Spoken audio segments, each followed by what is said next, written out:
All right, quick analysis and tab. You can find versions of this all over the internet for as far as the notes go. So I'm going to throw up just a tab version so you can see how it's fingering. It's a pretty good fingering for guitar. It's switched to the key of D.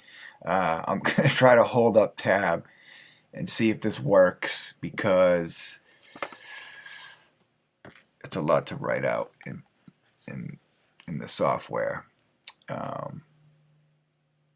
But I think this might work if I can't see it at the same time. There we go. Okay. So first measure DGA 145. On the A7 he stays with the D in the bass and on the G. That's kind of cool. It's a cool trick. Bach does that. He keeps the D in the bass even though he's on an E7 chord. Measure 3. Second line he goes up to the A 5 chord, but we're changing that. That's the new root, the A, the 5 chord. He goes right to the 5 chord. Does it in the Brandenburg 3 also.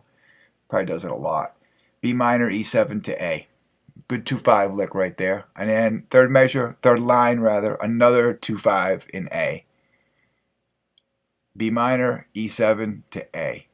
So he does 2 whole 2-5s in A. Notice the tetrachord I have pointed out there. Then we encounter a B7 to E minor. B7, of course, pulls to E minor. That's what that B7's doing. And then the E minor acts as the 4 of B minor because we're doing a 4-5-1. E minor, F sharp 7 to B minor, relative minor. That's what the B minor is. Next line, we have an A7, which is pulling to D7, which is pulling to G.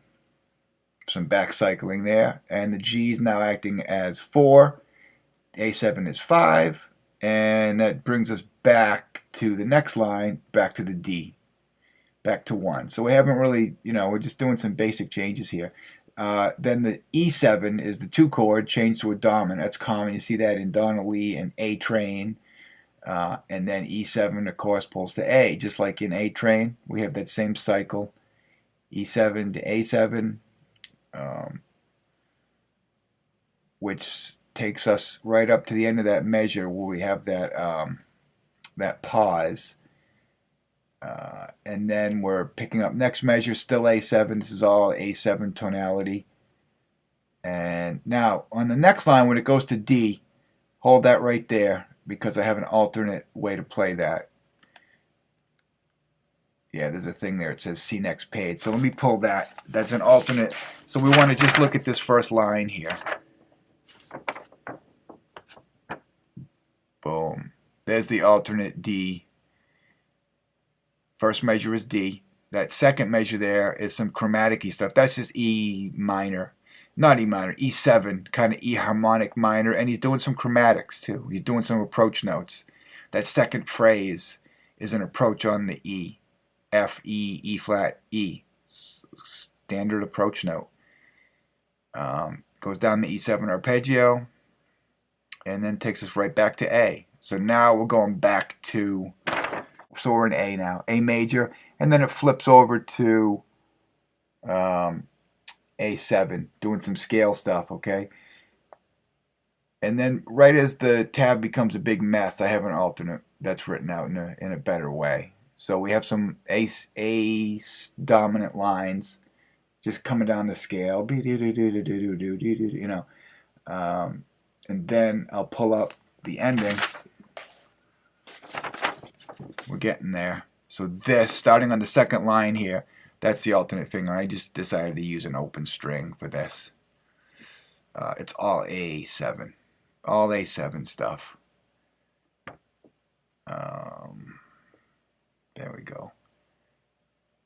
And so at the end of this, we begin a descending line. See how it's 1 and 1. At the very last two notes, 1, 1, open A, 2, 2, open A. That just continues all the way up. We go all the way up to the 14th fret, chromatic, and then we have some ending chords: D, D add 9, A7, D, and that's it. Pretty basic changes, very interesting. Some 2-5-1 lines in there you can use, copy, all that stuff. Any questions? Let me know. Cool, guys. All right, I'll see you next time.